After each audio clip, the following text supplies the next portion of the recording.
Before we discuss implementing class weight flights, I just want to discuss the role of C++ in JavaScript engines. JavaScript engines are complex programs that need high performance and low level memory control to execute dynamic JavaScript code efficiently. C++ is the ideal language for building these engines because uh, for performance, memory management, and portability and integration. C++ compiles the highly optimized machine code which allows engine to run JavaScript at speed close to native execution. Portability, major web browser Chrome, Firefox, Safari are also written in C++, making it simpler to integrate the JavaScript engines across different operating systems and platforms. So because those browsers that we usually use are also um, written in C++, building components like garbage collectors and just-in-time compilers. Or building modules like this requires fine-grained control over memory management, which C++ offers. So here are the primary JavaScript engines and the language they are built. So V8, Google Chrome, Node.js, Dino, primarily written in C++, Mozilla, some C and Rust, JavaScript core. So Mozilla is C++ with some C and Rust. JavaScript core written in purely C++. When you run JavaScript code, you're actually running it within one of these engines. The engine reads and interprets your JavaScript code, compiles it into bytecode or machine code, and executes it. The functions you call there, the function you call that are built into the environment like math.random or DOM manipulation functions in a browser are actually native C++ functions that the engine exposes to the JavaScript environment. So to understand the difference, it helps to think of JavaScript as the grammar and dictionary language, while browsers and Node.js are the cities where that language is spoken, the environment. First, built-in JavaScript features, ECMA script. These are parts of the core language itself defined by the ECMA script standard. They work exactly the same regardless of whether you are in a browser or Node.js. Syntax and logic, if else, which, for, or while, loops, try catch, variables, let, const, var, data types and primitives, string, number, boolean, big int, symbol, null, undefined, standard objects, object, array, map, set, date, regex, JSON, math, asynchronous logic, promise, async Second, environment specific feature, host APIs. These are not part of the JavaScript language. Instead, the runtime environment C++ code injects this function into your code so you can interact with the outside world. Feature type, primary goal, web browser or Chrome manipulate the web page and UI. Node.js handles server tasks and files. Feature type, global object, web browser like Chrome, window or self. Node.js, global. Feature type, document or UI, web browser like Chrome, DOM APIs, document, alert function. Node.js, none, no screen to draw on. Feature type, file system, web browser, Chrome, restricted for security. Node.js, full access, FS module. Feature type, network, web browser, Chrome, fetch function, XML, HTTP request, Node.js, HTTP, HTTPS, DNS, net. Feature type, system info, web browser, Chrome, navigator, browser info, Node.js, process, CPU, env variables. How to tell the difference? If you can run a piece of code in a simple .js file without errors in both Chrome's console and terminal node, it's likely a built-in language feature. If it only works in one, like document.body, failing in Node, it is an exposed API from that specific environment. In the simplest term, yes, an npm package is a folder of code that usually contains one or more modules. However, there is a technical distinction between a module and a package in the Node.js ecosystem. First, the module, the code. A module is any single file or directory that can be loaded using require function or import. It's a unit of logic like the .js file. It does not need a package.json file to be considered a module. So, a module doesn't need a package.json. So it's different with a package. So the package, the wrapper, a package in a Node package that you import using npm is a folder or an compressed file that is specifically described by package.json file. To be a package, it must have a package.json containing at least name and version. Package act as a container that can hold many modules.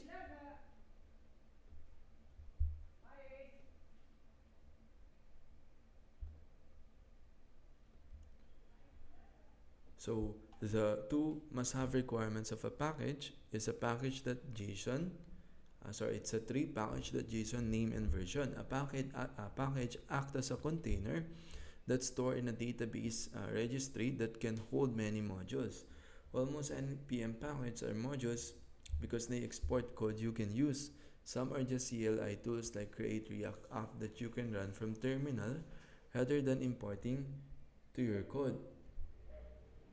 So feature primary purpose a module to be loaded or imported into code, package to be shared, version and installed. Feature requirement module can be just .js file, package must have package.json file. Feature usage module usage via import or require function, package installed via npm install. Essentially, you write modules to build your apps. Logic and you use packages to bundle those modules so they can be easily distributed and managed through the npm registry. So their difference is basically your modules will create your application logic, which can be bundled using package that can be distributed using npm registry. So here's how we create that npm package in npm registry. An npm package is deployed by publishing it to a registry, which is a centralized database of packages. The most common registry is npmjs.com. Can anyone deploy a package? Yes, anyone with an npm account can publish a package. Publish packages. You can publish any number of published packages for free. Private packages. Sharing code privately, i.e. within a company, typically requires a paid npm subscription or the use of private cloud registries like AWS Code Artifact or Azure Artifacts. Restrictions: your package name must be unique across the entire registry. Additionally, npm now requires two-factor authentication for all publishers to enhance security. So how an npm package is written? At its simplest, an npm package consists of two main parts: the metadata package.json and the logic index.js. The metadata package.json, this file tells the npm name, version and entry point of your package. You can generate it by running npm init-y in your terminal.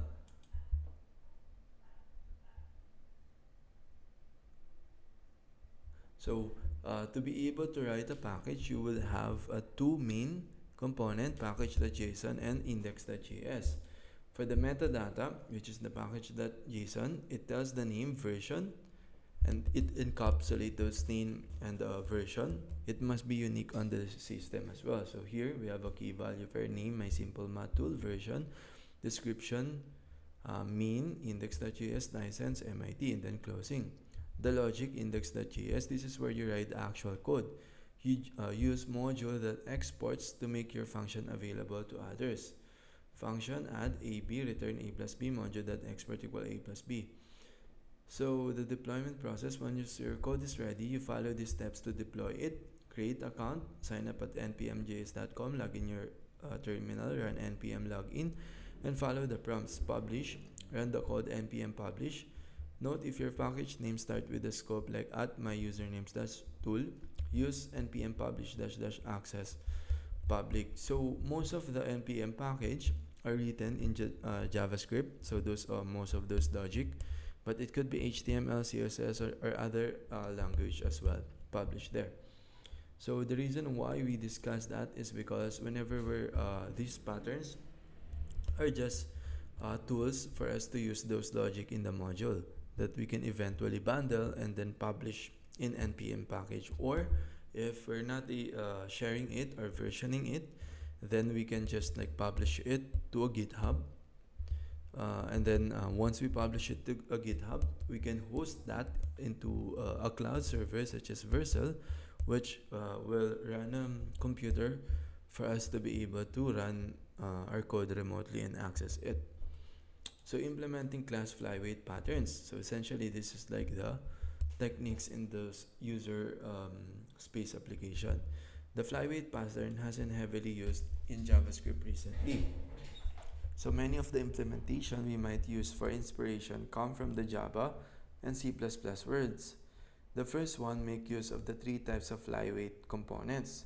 First, flyweight corresponds to an interface through which flyweights are able to receive and act on extrinsic states. Second, concrete flyweights actually implements the flyweight interface and store the intrinsic states. Concrete flyweights need to be shareable and capable of manipulating the extrinsic state. Third, flyweight factory. It manages flyweight objects and creates them too. It ensures that our flyweights are shared and manages them as a group of objects that can be queried if we require individual instances. If an object has already been created in the group, it returns it. Otherwise, it adds a new object to the pool and returns it. This corresponds to the following definitions in our implementation: coffee order, which is the flyweight; coffee flavor, concrete flyweight; coffee order context, helper; coffee flavor factory, flyweight factory. Test flyweight utilization of our flyweights. Duck punching allows us to extend the capabilities of a language or solution without necessarily needing to modify the runtime source. As the next solution requires a Java keyword implements for implementing interfaces and isn't found in JavaScript natively. Let's first duck punch it. So basically, duck punch is like creating the other language built-in feature manually into our language if it's not supported or built in. So function.prototype implements for works on an object constructor and will accept a parent class function or objects and either inherit from this using normal inheritance for functions or virtual inheritance for objects. So let's just recap. So a flyweight is an interface through which flyweights are able to receive and act on extrinsic states, just like with the extrinsic states we discussed earlier. That is not part of the one being subject to compression using flyweight, which is the intrinsic state. A concrete flyweight actually implements the flyweight interface and store the intrinsic state. So these the one are the compress those the sharing of those related objects. Concrete flyweights need to be shareable and capable of manipulating the extrinsic state. So one of its requirement is that it needs to be able to manipulate extrinsic state. Flyweight factory manages flyweight objects and creates them too.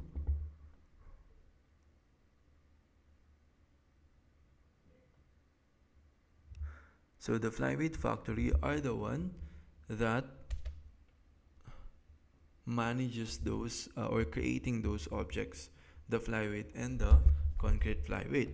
It ensures that our flyweights are shared and manage them as a group of objects that can be queried if we require individual instances. If an object has already been created in the group, it returns it. Otherwise, it adds new object to the pool and returns it.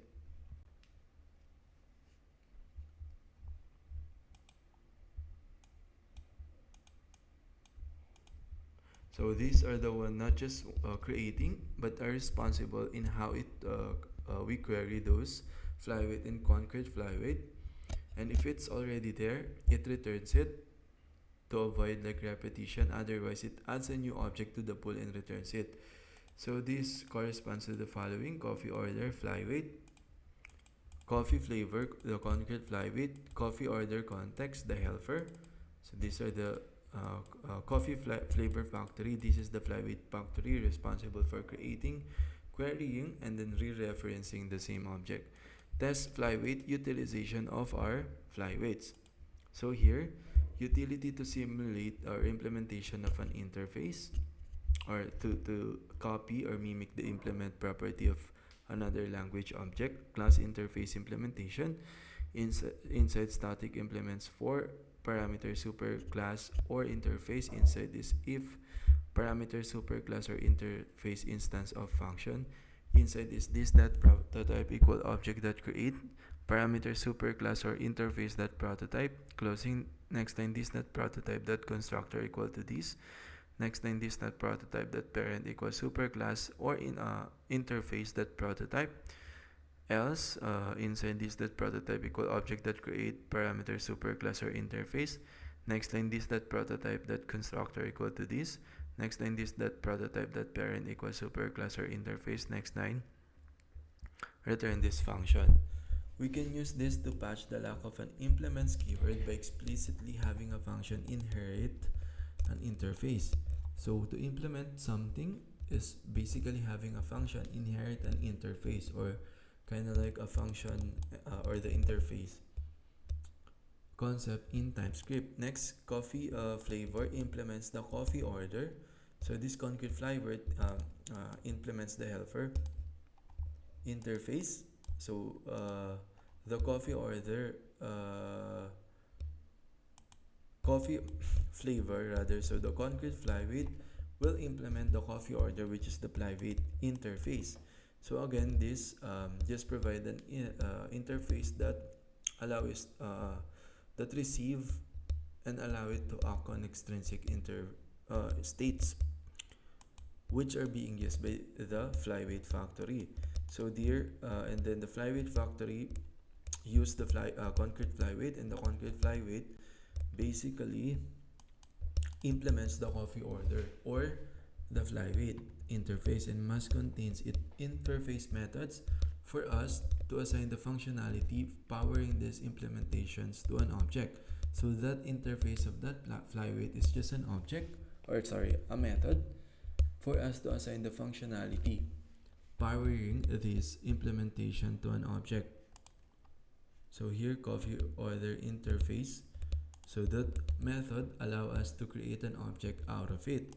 So here class coffee flavor, here is the concrete flyweight extends interface implementation constructor parameter new flavor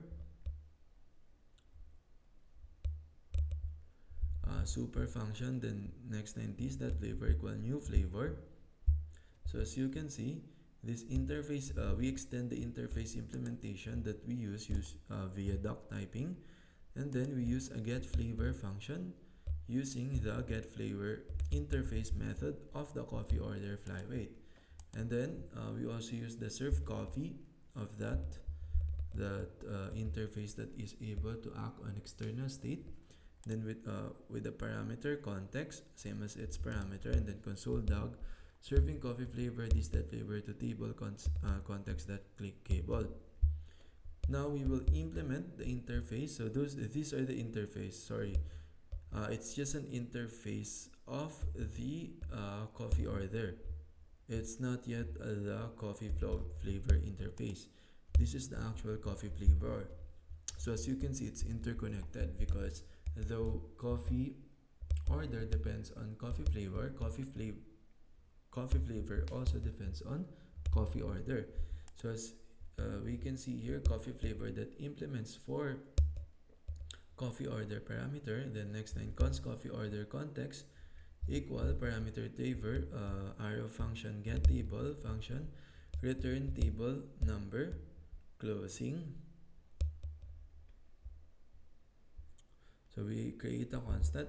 Basically, we always creating a constant whenever we're creating a variable to let us know that this is not easily manipulated. So we're using let for reassigning a variable. So here we create that variable function get table, then we return a table number. So remember, this coffee flavor is the concrete flyweight that allow us to manage the intrinsic state. So these are the intrinsic state of that.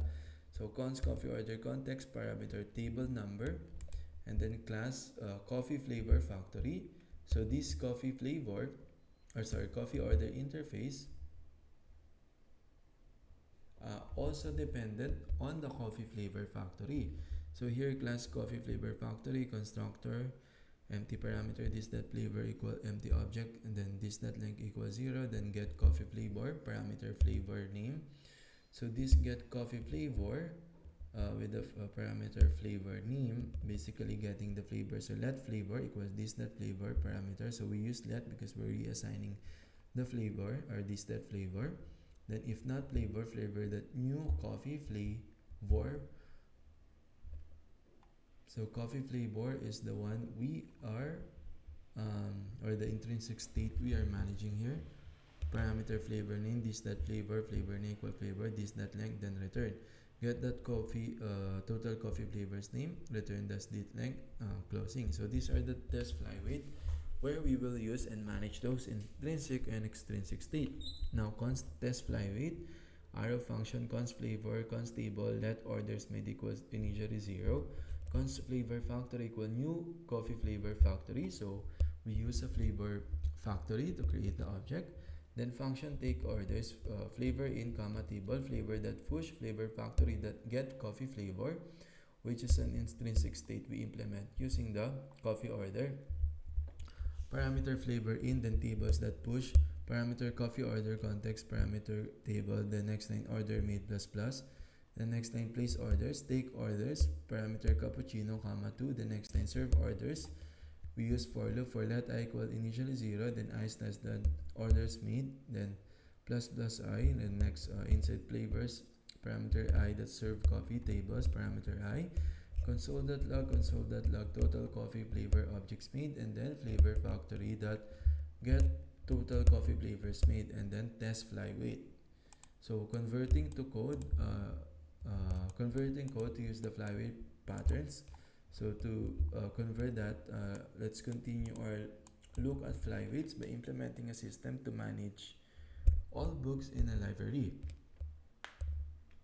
So let's say we have existing code and we want that to convert in a fly weight pattern. So we will look at that by implementing a system to manage all books in a library.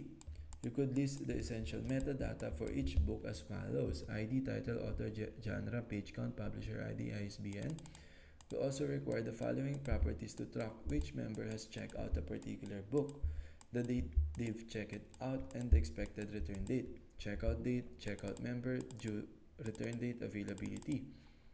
We create a book class that represents each book as follows before any optimization using the flyweight pattern. The constructor takes in all the properties related directly to the book and those required for tracking it. So we have created the properties, the required metadata. Then we create a book class that represents each book as follows before any optimization using flyweight pattern. So we create a class first that is not optimized before we optimize it.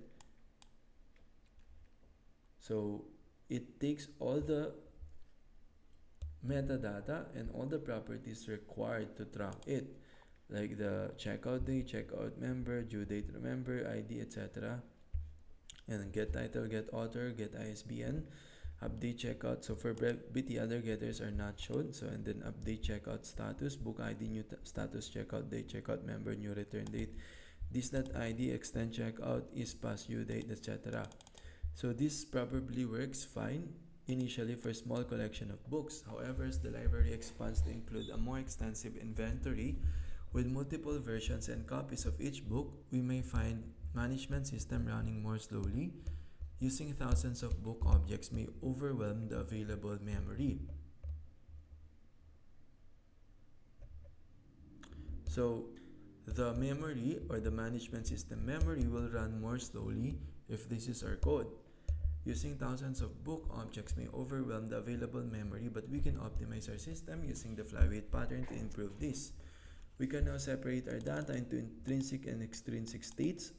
Data relevant to the book, object, title, author, etc. is intrinsic, while the checkout data, checkout member, due date, due return date, etc. is considered intrinsic. So those, the one that are used to keep the track, are considered extrinsic states, while the data, metadata related to the book, the ID, etc. are the intrinsic. Effectively, this means that only one book object is required for each combination of book properties. So each combination of extrinsic state, there's only one book needed. It's still a considerable number of objects, but significantly fewer than we had previously. So an instance of the following book metadata combination will be created for all required copies of the book object with a particular title or ISBN. So here we combine a book combination, all of the book metadata into an instance to be used to create all required objects of the book with a particular ISBN, so that when that particular ISBN are already instantiated, you don't need to instantiate, or the Flyweight factory doesn't need to instantiate that, but rather reference the existing ones. As we can see, the extrinsic states have been removed. Everything to do with the library checkouts will be moved to a manager. And as the object data is now segmented, we can use factory for instantiation. So, since all of the data now is segmented or separated into its own use, or rather encapsulating those metadata into a one book class, it allows us to now create a factory. So a basic factory. So let's now define a very basic factory. We will have it check if a book with a particular title has been previously created inside the system. So this is how it checks if that object was already instantiated. If it has, we'll return it. If not, a new book will be created and stored so that it can be accessed later. This ensures that we create only a single copy of each unique intrinsic piece of data. So here, cons existing books equal empty object, and then semicolon. So this is how we create those factory. It might seem simple that it's just started with an object, and then after that is a class book factory. Inside is create book with an object title, comma, author, comma, genre, comma, page count, comma, publisher ID, comma, ISBN, and then with the parameter of those, and then inside is an object cons existing book equal existing books parameter ISBN closing, and then if not existing books, if double exclamation existing book parameter inside return existing book closing. So it find if a particular book plus metadata combination already exists, and then double exclamation or bang bang forces a boolean to be returned, and then else inside cons book equal new book, and then parameter title, author, genre, page count, publisher ID, ISBN closing. Then next line existing books parameter ISBN equals to book closing, then return book. So if not, so this means is that else, or if not, let's create a new instance of the book and stores it. Let's just continue in managing extrinsic states in the next video. Managing extrinsic states, next we need to store the states that were removed from the book object somewhere. Luckily, a manager. Yeah, let's continue of this in the next video.